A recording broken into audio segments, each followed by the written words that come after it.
So I'm going to try and normalize a thing here. Just let everyone know where I'm coming from, where I think a lot of kids born in the 80s came from. I used to just rewind Maverick's kill on Jester over and over and over to the point that being a fighter pilot was about the only thing that I could ever think about. The whole thing is a little disturbing, but to be fair, my generation got most of its war from Hollywood. What's also weird is I thought the other guy was named Chester for some reason. Way too focused on Iceman. You're gonna love the way it feels too. Iceman. Iceman. Iceman.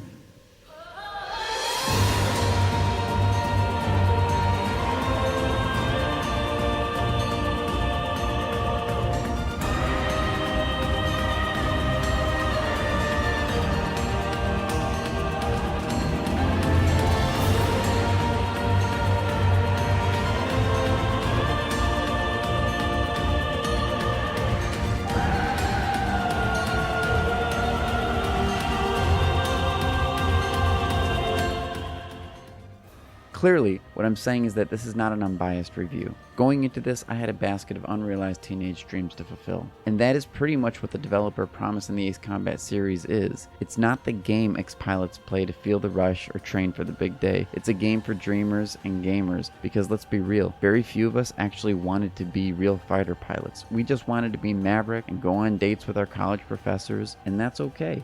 I'm at peace with that.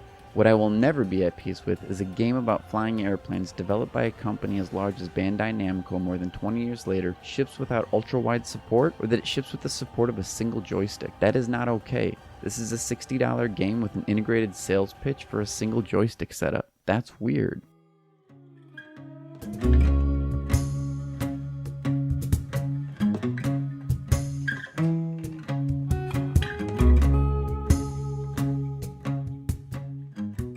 What is okay is that they do just about everything they can to minimize the simulation of flying an actual jet. This is a series carried by its big explosions and fast pace. The idea here is that every mission gets its hooks into you and sort of pulls you through the action.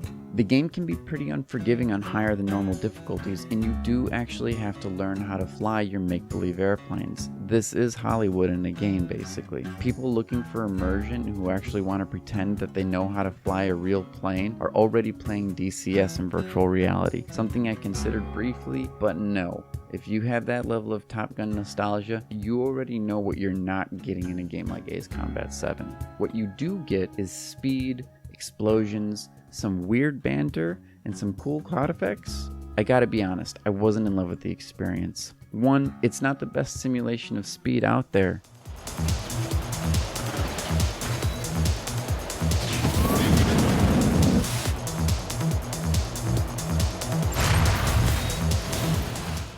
And even after getting the ultra-wide working in the joystick setup, it just felt bland and a bit silly, to be honest. The story is downright ludicrous. They started singing. The pilots of the support plane smiled, even though they wished their nation were independent from hers.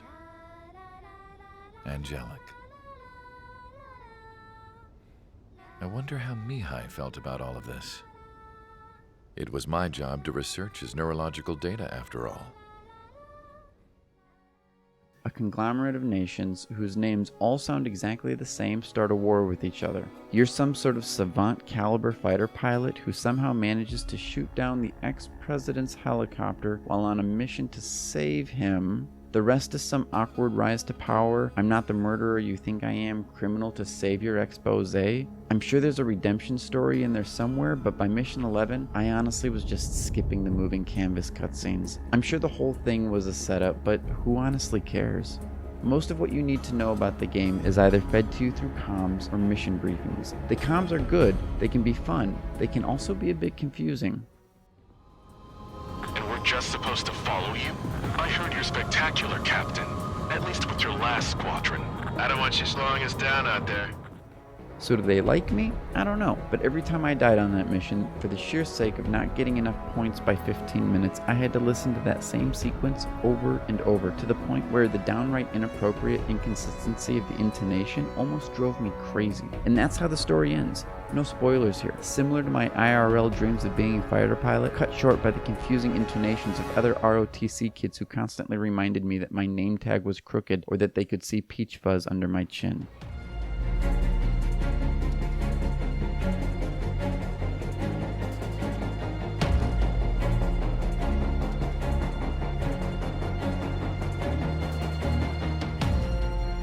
As an arcade experience, this game delivers, and I think fans of the series who've never been given, nor are really looking for a solid narrative, have a lot to be happy about with this game. It's got loads of planes to unlock, and frankly, the game does do a good job of providing you with scenarios where you're going to need to take a different plane into the mix. You're going to need to spend the credits on new weapons and upgrades for your plane if you want to complete the game on even normal difficulty. The whole upgrade system was well thought out and probably a staple of the series. But honestly, I don't know how long this series can float on its fan appeal if they're not willing to steer the narrative and gameplay in more interesting directions. Project Wingman, another arcade flight combat game, offers a roguelike mode, for example, which is exactly the type of out-of-the-box thinking that the next Ace Combat series game is going to have to demonstrate. I've played enough JRPGs to know that Japanese developers are not exactly known for mixing up their formulas. For God's sake, it's either Nintendo levels of monotony or Kojima levels of awkward over there. Where Japanese developers do deliver consistently is in music, and Ace Combat 7 is not an exception to that rule. The music is phenomenal, and well worth a spot in your Spotify library whether you play the game or not. The way I see it though, you have two options if you're looking at this game, and you'll find that the internet has asked the same question 100 times over. Are you going to buy Ace Combat 7 or are you going to buy Project Wingman? Frankly, get Project Wingman. It's $35 cheaper, and I know for a fact that you can remap joystick buttons. Enough said. If you find that the genre is your new reason for gaming, then head over to deals.gg and get a good price on Ace Combat 7 after the fact. There's almost no reason to recommend spending $60 on Ace Combat 7 when a friendlier, cheaper, and likely more palatable version of the same thing already exists. Me, I'll just keep training.